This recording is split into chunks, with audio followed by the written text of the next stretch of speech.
Hello friends, नमस्कार साथियों। मैं ओम प्रजापति आप सभी का हार्दिक अभिनंदन करता हूं और उम्मीद करता हूं कि आप सभी बहुत अच्छे होंगे और जो भी लक्ष्य और एम जो गोल है आप उस कार्य के लिए या फिर पढ़ाई कर रहे हैं, कंपटीटर है या फिर स्टूडेंट है, जो आपने सोच रखा है उसमें आप खरे उतरेंगे। उम्मीद कभी हारिएगा नहीं, आगे बढ़ते रहिएगा, सफलता मिलेगी। बस धैर्य रखना सीखिएगा और समय के साथ चलते रहिएगा। आज हम बात करने वाले हैं माय डियर फ्रेंड्स, सीखने की चीज़ों पे। सीखने की हमेशा कोशिश करते रहना चाहिए और बहुत सारी चीज़ जो है हमें सीखने को मिलता है। ऐसा नहीं है कि हम 10वीं पास कर लिए, 12वीं पास कर लिए, ग्रेजुएशन कर लिए, हमें नौकरी मिल गई तो अब हमारी ज़िंदगी सेटल हो गई, अब कुछ नहीं है सीखने को, नहीं। हर स्टेप्स पे आपको ज़िंदगी का अनुभव होगा, कुछ सीखने को मिलेगा, कुछ और जानकारियाँ मिलेगी। तो इसका नॉलेज के साथ-साथ आपको एक्सपीरियंस और अनुभव होगा जो आप शेयर कर सकते हैं और अपना लाइफ़ में खुद अनुभव उसको अच्छे तरीके से कर सकते हैं।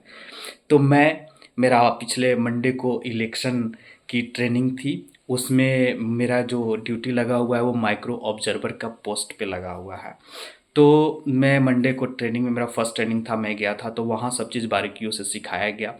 उसमें तो जैसे बताया गया कि देखिए करना कुछ नहीं है, लेकिन करना सब कुछ है। जैसा उन्होंने मास्टर ट्रेनर के रूप में बताया, तो बहुत सारी चीज़ें जानकारियाँ उन्होंने दिया। जैसा मुझे लगता है कि ये चीज़ें जो है एक्सपीरियंस जो अनुभव है, मेरा फर्स्ट इलेक्शन ट्रेनिंग है, जो लगता है हर जो बिहार में कार्यरत है या फिर सेंट्रल गवर्नमेंट है, सेंट्रल गवर्नमेंट में अगर कोई स्टेट में है तो उसको उस जॉब में इलेक्शन कर्मी के रूप में दिया जाता है। तो हमारे यूनिवर्सिटी से हमेशा स्टाफ जाते ही रहते थे और इस बार मेरा 2-3 सालों से तो नहीं लग रहा था, लेकिन इस बार मेरा लगा हुआ है और वो भी माइक्रो ऑब्जर्वर में लगा हुआ है, जो कि एक एमओ की होती है और उसको शॉर्ट में एमओ बोलते हैं और ये बहुत अच्छी है।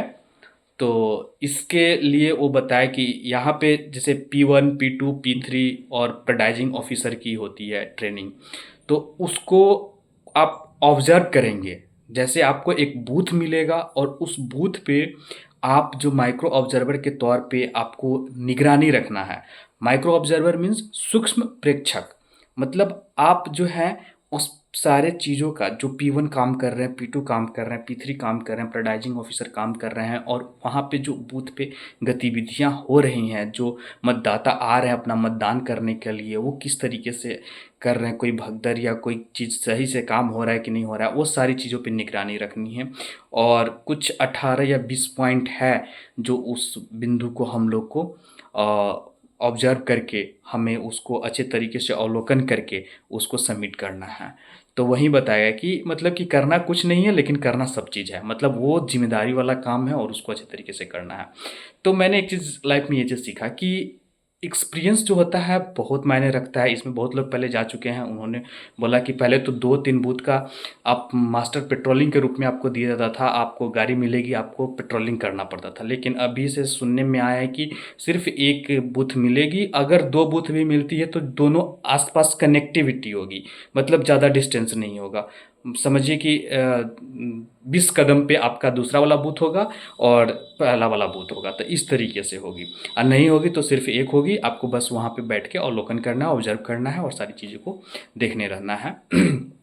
तो ये चीज़ें, तो इससे मुझे एक चीज़ लगा कि नहीं, किसी भी फ़ील्ड में हो आप, या फिर काम कर रहे हो या फिर स्टूडेंट पढ़ाई कर रहे हो या फिर घर में आप कुछ बिज़नेस या किसी चीज़ में लगे हो या घरेलू घर सँभालते हैं, तो हर चीज़ में कुछ नया-नया चीज़ें मिलता है और एक्सपीरियंस के तौर पर हम उसको लेते रहते हैं, अनुभव होता है। देखिए, अगर कोई घर चलाता है तो उसको किस तरीके से पता है कि क्या चीज़ घर में लगती है, क्या-क्या सामग्री होती है, कब यूज़ होता है, कब क्या नहीं, कितनी तकलीफ़ें होती है, किस तरीके से सारा चीज़ें अरेंजमेंट करना पड़ता है। अगर फैमिली है और जिनको नहीं है, जो करते ही नहीं है, उनको कुछ समझ में नहीं आएगा, उनको पता ही नहीं चलेगा कि कितना इसमें पैसा खर्चा हो जाता है। काम के सिलसिले में ठीक उसी तरह से है, कोई प्रोजेक्ट आया तो उस प्रोजेक्ट में नया अनुभव होगा, दूसरे वाले में अलग अनुभव होगा, टीम वर्क होगा तो उसमें अलग अनुभव होगा, अलग आदमी से मिलना पड़ेगा, कहीं और आपको जाना है तो वहाँ पे अलग एक्सपीरियंस होगा।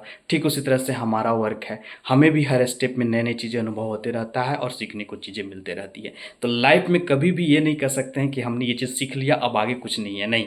हर स्टेप्स पे आपको सीखने को मिलेगा और इसी तरीके से आप आगे बढ़ते रहेंगे।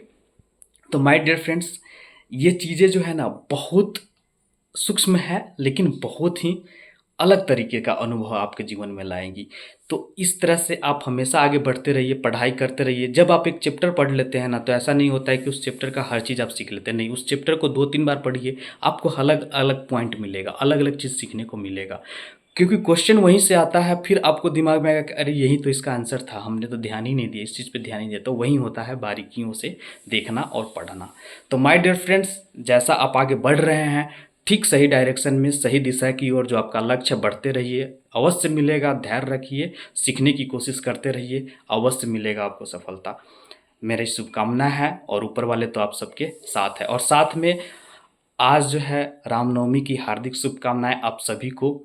उम्मीद है कि आप लोग भी मनाइएगा, खुश रहिएगा और जो भी चीज़ है उसमें आगे बढ़ते रहिए। तो अगर आप मेरे चैनल पे नए विज़िट किए हैं माय डियर फ्रेंड्स, तो ज़रूर सब्सक्राइब कीजिएगा, लाइक कीजिएगा, शेयर कीजिएगा। Thank you. जय बिहार, जय भारत।